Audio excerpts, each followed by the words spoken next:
فضل سے حل ہو جائیں گے۔ تو یہ تمام فضائل سورہ اخلاص، اس کے علاوہ دیگر فضائل بھی ہیں، لیکن سب سے اہم بات فضائل کے درمیان میں جو کہ بیان کرنے والی ہے وہ یہ ہے کہ کسی بھی وظیفے کو کرنے سے پہلے کسی بھی سورہ یا قرآنی آیت کے فضائل کو سمیٹنے کے لیے کچھ چیزیں بہت اہم ہوتی ہیں۔ وہ چیزیں کون سی ہیں، چلیے ان کا محاسبہ کر لیتے ہیں اور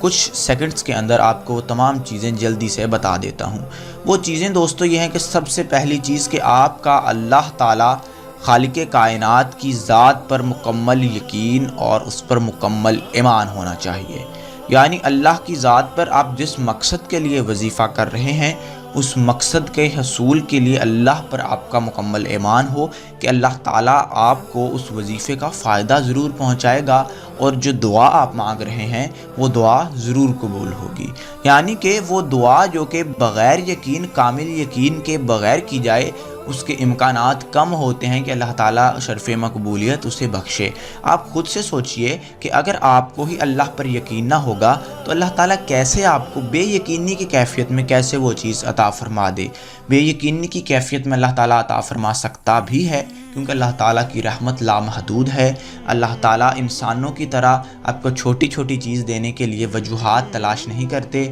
اللہ تعالیٰ کا مال، اللہ تعالیٰ کا رزق، اللہ تعالیٰ کی نعمتیں بے حساب ہیں اور وہ اپنی مخلوق میں ان کو بے حساب، کسی میں تھوڑا، کسی میں زیادہ، کسی میں اس کے اعمال کے مطابق، کسی میں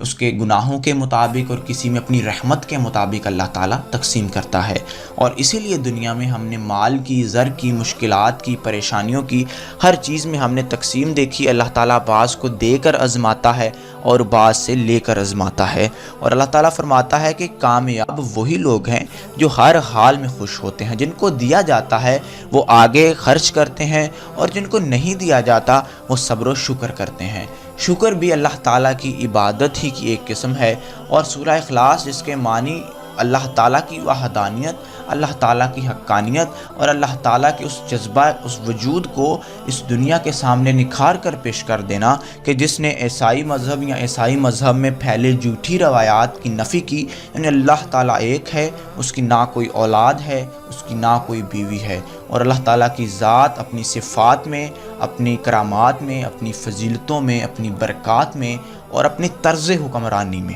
واحد ہے، اس کا کوئی مقابلہ نہیں ہے، اور نہ ہی کوئی ہستی یا نہ ہی کوئی ایسا وجود کل کائنات کے اندر ایسا ہے جس کا اللہ کی ذات کے ساتھ موازنہ کیا جائے۔ اللہ کی ذات کے ساتھ کسی کا موازنہ کرنا بھی اللہ کی صفات کے ساتھ شرک ہے، اور اللہ تعالیٰ نے قرآن کریم میں بیشتر بار بتلایا ہے کہ تمام گناہ معاف ہو سکتے ہیں، لیکن جو شرک ہے یعنی کہ اللہ کی ذات کے ساتھ کسی کو شریک ٹھہرانا، اس کی ذات میں، اس کی صفات میں، وہ تمام گناہ معاف نہیں ہوں گے۔ تو سورہ اخلاص کا ٹاپک تقریباً یہاں اپنے اختتام کو پہنچے گا، لیکن اور ایک اہم بات چونکہ شرک کی بات چل پڑی تو دوستو ہم دیکھتے ہیں کہ ہمارے ارد گرد اولیاء اکرام کے مزار ہیں، ان کے دربار ہیں، اور اولیاء اکرام وہ برگزیدہ بندے ہیں جو کہ بہت سارے غیر مسلموں کو، غیر مقلدوں کو دین اسلام کے اندر لانے کا باعث بنے۔ ان کی احسن تعلیمات، ان کی پرمنور تعلیمات اور ان کا مخلص رویہ دین کے ساتھ، اور خاص طور پر ان کے اخلاق، جنہوں نے لوگوں سے پتھر کھا کر بھی انہیں دعائیں دیں، ہمارے اولیاء اکرام، خواہ وہ داتا علی حجویری ہوں، خواہ وہ بابا فرید گنج شکر ہوں، بابا بلے شاہ ہوں، مادھو لال سرکار ہوں، سرکار اجمیر شریف ہوں،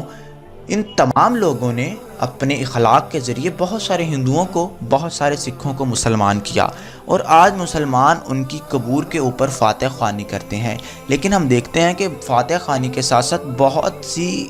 عجیب و غریب سی رسومات کا آغاز چند جوہلا نے وہاں شروع کر دیا ہے، جو کہ نہ تو دین کی تعلیمات ہیں اور نہ ان بزرگوں کی اپنی تعلیمات ہیں۔ تو ہم باشعور لوگوں کو دعوت دیتے ہیں، جو لوگ اس ویڈیو کو سن رہے ہیں، جو لوگ اسلامک سلوشن چینل کے سامع ہیں، اس کو سنتے رہتے ہیں، کہ خدا را آپ اولیاء کے مزار پر ضرور جائیں، ان کے لیے دعا کریں اور اللہ تعالیٰ سے اپنے لیے دعا کریں، اللہ تعالیٰ سے اپنے لیے بھی مانگیں اور ان اولیاء اکرام کے لیے بھی مانگیں، اور اللہ تعالیٰ سے دعا کریں کہ اللہ یہ تمہارے نیک بندے، یہ تیرے نیک بندے جنہیں تو نے دین کا نور عطا فرمایا، ان کے صدقے ہمیں بھی اپنے دین کا نور عطا فرما، ہماری ضروریات کو پورا فرما۔ لیکن یاد رہے کہ مانگیں صرف اللہ تعالیٰ سے، داتا صرف اللہ تعالیٰ کی ذات ہے، اور قرآن اللہ تعالیٰ کی وحدانیت سے بھرا پڑا ہے، اس میں کوئی شک، کسی شکوک و شبہات کی ہمارے پاس گنجائش نہیں ہے۔ تو یہ دو اہم ٹاپک آج ہم نے کور کیے، سورہ اخلاص کی فضیلت اور اس سے منسلک کچھ وظائف،